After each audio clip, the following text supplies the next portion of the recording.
Warpugs. Today we get to learn about the gorilla from Casual Geographic. Now here's the thing.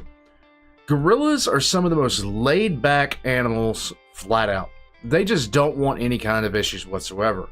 But, at the same time I say that, there's always some people that don't understand that you don't want to mess with these things. And so they do. There was so much thought to be the case about gorillas. And we have one very brave woman who decided to go out into the wilderness. And she was a little idol of mine back when I was a kid, because I wanted to be involved with animals a lot more than I am now. I am involved with animals insofar as I pet my pugs. I pet the cat that's currently looking at me like it hates me. It's just staring at me with rage. Okay, now it's going to sleep on my jacket. You're the reason I have fur everywhere. Anyhow, Warpugs, so... the gorillas. There were so many rumors about them. There were so many things about them that people just assumed was the case. But I am glad that a lot of those rumors were put to bed. I already know that Casual Geographic is going to be talking about some of those rumors in this. But here we are, the gorilla. I have rambled for far too long already. All links are going to be in the description down below. Let's just get right into it. I don't know what in the world's going through my brain right now. I am completely and totally gone. Yeah, right. Shutting up, moving on. Let's go. Oh my god. Big boy. The greatest trick Hollywood ever pulled was convincing the world that gorillas were something to be scared of. Whole time it's an ADHD Uber ape built like a practical joke. The gorillini is the opposite of a sleeper build. They look like a flash pass to being full-time horizontal, when really gorillas are unintentionally the most unserious animals on the planet. Almost every character trait that made them feared back in the day actually makes them adorably ridiculous when you have context. Like you've seen this picture, a gorilla beating its chest and maybe you next has to be one of the most intimidating sights in nature. The sound though. Yeah. That was not edited. Whole time this display sounds like an assault on bubble wrap. King Kong. It is very true. Like the sound a gorilla makes when it beats his chest has often been dubbed over because it just sounds interesting, to say the least. Had you misunderstood. Only in a movie would you see this and hear the God of Thunder. It's more like someone weaponizing bubble tea in a straw. Put on a blindfold and it's not threatening anybody but Bubble Buddy, because it sounds like his family flatlined by firing squad. It's fitting. It was widely believed that the peg pounding was considered an act of war, but newer research says that it might help gorillas avoid conflict altogether. In a study done by Edward Wright of the Max Planck Institute for Evolutionary Anthropology in Germany, it was found that the biggest, most brolic mountain gorillas actually produce the sounds with the lowest frequency. Something about larger air sacs near the larynx, but it's considered an honest signal of competitive ability, and between two prime apes, the one with the higher frequency flesh tap might just tap out of a fight before it happens. So the chest beating actually allows smaller gorillas to avoid a fight they'd almost certainly lose, and lets gorillas choose the best option, since bigger males tend to be the first choice for intercourse. That's going to be painfully ironic in a minute, but we'll get to that bridge. The other thing that apparently terrified early explorers into introverts was their jaw work. Gorillas have top 5 most inappropriate dental work for their profession, right up there with camels and the gelada monkey. It's almost divine intervention that a lawnmower with limbs has a stronger bite force than lions, hyenas, and even a grizzly bear. And if you watch gorilla ASMR, you can literally see the muscles attached to the sagittal crest. That crest is why the gorilla has a built-in mohawk. Lucky for literally everybody, gorillas only use those vice grip jaws to crush about 40 pounds of food a day. And you'll never be more grateful for their grocery list until you watch one peel a tree like a banana. All that food would mean nothing if they didn't also have a host of gut bacteria to help break it all down. But because all that bacteria work also produces gas, gorillas are almost in a perpetual state of flatulence. A troop of IBS apes break more wind than a bloated beached whale. It's so constant that researchers occasionally track traveling families through their southbound symphony. Scientists even used a gorilla-coded camera to gain insight into the secret society of this steroid simian. And what they found was that a well-fed family could blow a hole through the ozone layer. And on both ends. According to late gorilla expert Diane Fossey, gorillas burp as an act of goodwill and contentment. And you know, in some cultures, letting it out the attic is considered a compliment, but they might as well have gotten it from a knuckle-walking cow ape. On a less audibly offensive note, gorillas have also been recorded singing while they eat. Researchers refer to it as a chorus of appreciation. It's pretty cool. Check it out.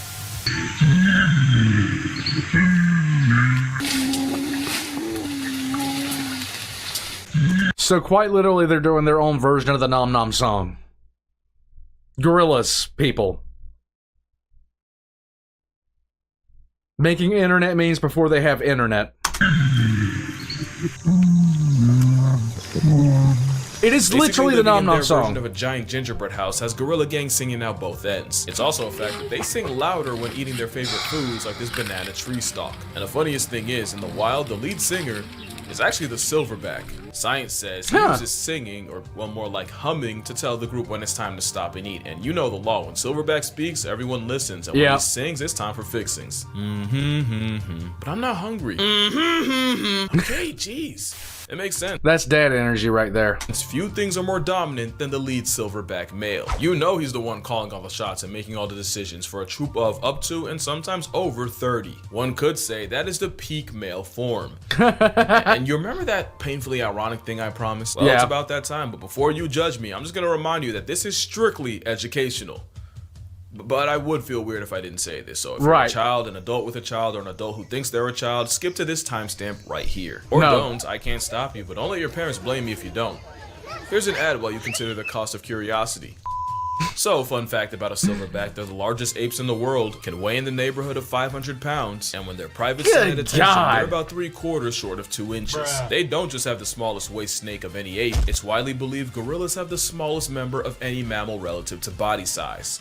King Kong ain't got on me! I promise you he doesn't. In fact, if we scale for size, you have a better chance at Subway of seeing a foot long than from a Giga Kong. I swear I'm not just using this for richer jokes, there's actually a reason gorillas ended up hung like a hamster. When you look at how all the great apes measure up, you'll, 1, end up on a list, incognito can't save you, but 2, you'll realize humans have more appendical advantages than just a long thumb. Hey, how's it going? Chimps, bonobos, and orangs are roughly about the same, but nature seemed to maliciously undercut gorillas in particular. Believe it or not, it's a direct reflection of how they live. Chimpanzees live in polyandrous packs, where females can mate with multiple males, so there was evolutionary pressure for them to develop heavy huevos, since the more baby batter one can produce, the better chances one of his little swimmers wins the race to reality. Which led to chimps having a massive man purse. I feel dirty. With humans, it's believed that earlier variants may have selected for the more groinally gifted, especially with humans being more bipedal. It'd probably be more of a factor. Eventually, that led to humans having more to flex under the waistband than just 9mm. But with gorillas,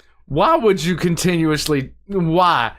Like, I feel like I'm in an Austin Powers skit. Gorillas, it's different. They often live in harems where all the females in a group practice their multiplication tables with the one silverback, which means they didn't have the selective pressure of dealing with other males like chimps, or even the pressure of females having a choice like humans. Also, another theory is that a larger Nixon might have helped shovel out rival Nectar. Again, something a back of silver doesn't have to worry about. It actually ties back to the chest beating. Being an absolute unit was already so much of a flex that evolution didn't have to juice their stats in other ways. But unfortunately, it means gorillas are built like an anti-steroid ad. But also consider this, silverbacks are the embodiment of what podcast bros call an alpha male. If humans were truly meant to take cues from them, forget Snickers, we'd be packing a Skittle. And with that, I am going to power wash my search history. There you go. Also, silverbacks aren't the aggressive jocks that movies made them out to be. Turns out, they're a lot more involved in raising children than we thought. Research actually shows that if a gorilla were to lose its mother, as long as it still isn't living off her milk, they still have an equal shot at surviving. It's because silverbacks don't give child support, they are the child support. It's even been proven that gorillas are more attracted to the sensitive, child-nurturing males, and not really the aggressive bully types. Which is probably why they put up with so much disrespect, and why the father instinct might not just apply to gorillas. You might remember in 1986, a child fell into a gorilla enclosure, crazy how often that happens, and 400-pound Yumbo went over and tried to comfort the unconscious boy. Even when the boy came to and understandably panicked, instead of wilding out at the sudden disturbance, Yumbo calmly guided the other gorillas to a corner of the enclosure while first responders rescued the boy. Ironically, this was during a time the majority thought gorillas were bloodthirsty savages patrolling the underbrush of Africa. That literally could not have been further from the truth. In fact, it led to one of Like, quite simply put, they used to be very, very cautious around gorillas because they assumed that they were just not man-eaters, but also they would be very, very careful if they had women in the camp because there were some rumors. And thank God those rumors are dead and dusted. One of the most infuriating arguments I keep letting myself get baited into. Anytime someone brings up gorilla versus grizzly, all I can think is, you don't know gorillas, and you really don't know grizzlies. Forget bears, there's cases of leopards causing problems for a plus-size primate, with records finding past tense gorillas with puncture wounds around the head and neck. Now, leopard attacks on a full-grown male are rare, but if a 150-pound big cat is a genuine threat, a 10-foot, 900-pound revenant plot device would slaughter a roid monkey. And really, the more you think about it, the more disrespectful the question is. Y'all stay playing on a grizzly's body, especially since the gorilla himself wouldn't even want that smoke. For all that bulk, they definitely rather run away than run a fade. Imagine thinking they can match up with a grizzly when gorillas can get humbled by a change in weather. And I just love that gorillas in captivity and in the wild have no problems playing in the water, but when it falls out the sky, it's suddenly unacceptable. Also, I don't know if you've seen that corgi that gave its owner a heart attack until she realized the only victim was a jar of jam. Turns out gorillas might have done the same to early explorers. One could only imagine seeing the blood-soaked fangs of this behemoth up close, only to realize gorilla grills come from the tannins in their diet, and for reference, tannins are the same ingredient that makes coffee bitter. And I think that's just gorillas in a nutshell. They look like they could do an absolute number on the human population, but I could not find one verified case of a gorilla murking a person. Attempts may have been made, but if you watch this video, you know she basically begged for it. Plus, it's captivity. In the wild, you actively have to try to get gorilla gloves put on you. They genuinely give you every possible warning before they do. And even if you ignore the chest beat, the flashing teeth, and all the other signs a gorilla might give you, usually the most they'll ever do is bluff charge. Now, let me not be ridiculous. A gorilla could absolutely turn you into a human jigsaw puzzle. Yes, they could. I'm talking, a bluff charge from a gorilla would have my soul pump faking the higher power. The gorillas got stuck with the monster label, which means it distracted people from the fact that they're the most unserious animals on Earth. What do I mean? Well, you remember what I said about silverbacks being fathers? Well, this is Koko. Koko is a proud father of 4 who loves nothing more than to play with his children. The problem is, sometimes his mate isn't too eager to let him rock with such a small baby, so in all of Koko's infinite wisdom, he came up with a solution. What's he that? Fucking kidnapped her. Repeatedly.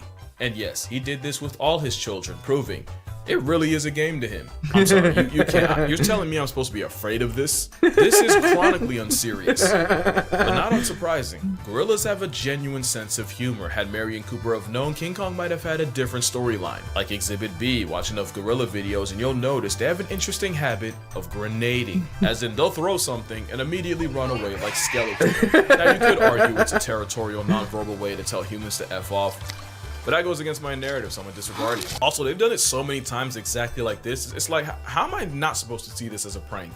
It's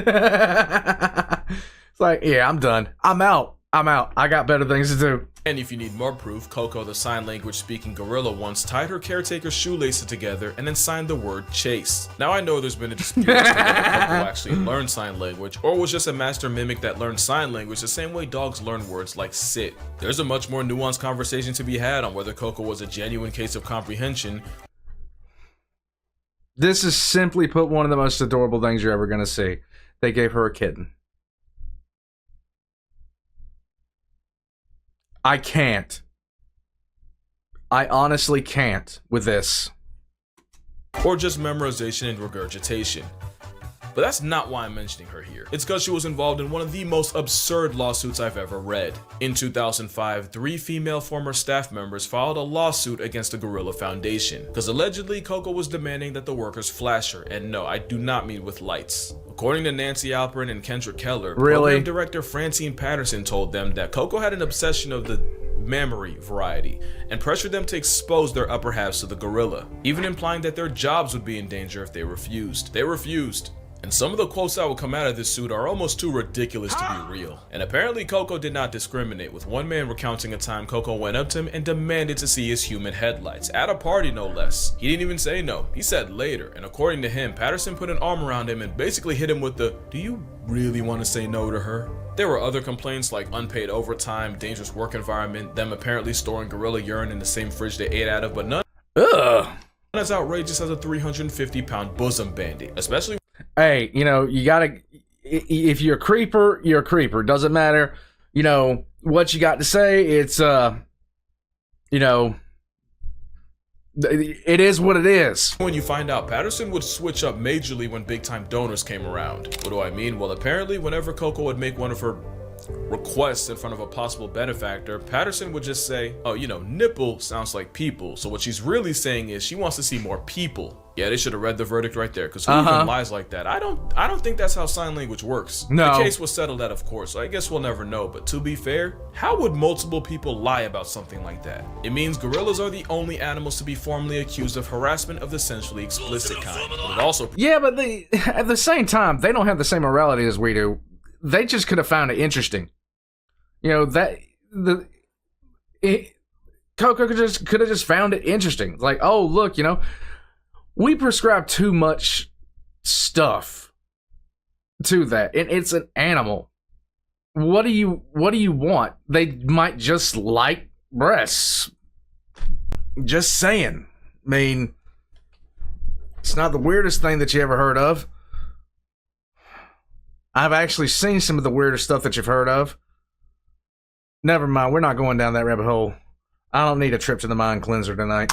Proves that gorillas are just like us. They can multitask and focus on two things at once. I mean, There you they go. only share 98% of our DNA, and for the loud minority that's gonna somehow take offense, or, you know, make it racist, because, you know, I read the comments. I challenge you to spend a day watching a gorilla and tell me it's not an impulsive human in a fursuit. Like, I bet half of y'all didn't even realize that's a gorilla walking in the background. Yeah, this is a pretty unserious video for a remarkably unserious creature, but the point wasn't really to Disneyfy a wild animal. That's arguably as bad as turning them into monsters. But there is so much more to gorillas than a fade with Godzilla or the US Army, and I kind of wanted to show that. Especially when you realize gorillas have been getting slaughtered for as long as we've known about them, for bushmeat, for trophies, pets, and sometimes just for the sport, so us calling them dangerous is kind of wild. But Yeah. I get it. Talk is cheap when it's in front of a green screen. So if this video gets 200,000 likes, I will meet a gorilla in person. Somewhere. Or an orangutan, and that works too. But until then, drink water, hug your mother, never smile at a gorilla. Fun fact, clearing your throat sends a much better message. And I'ma see y'all in the next one. Yay!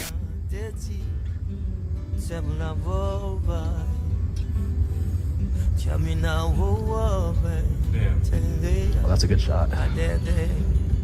She's looking like dead at it.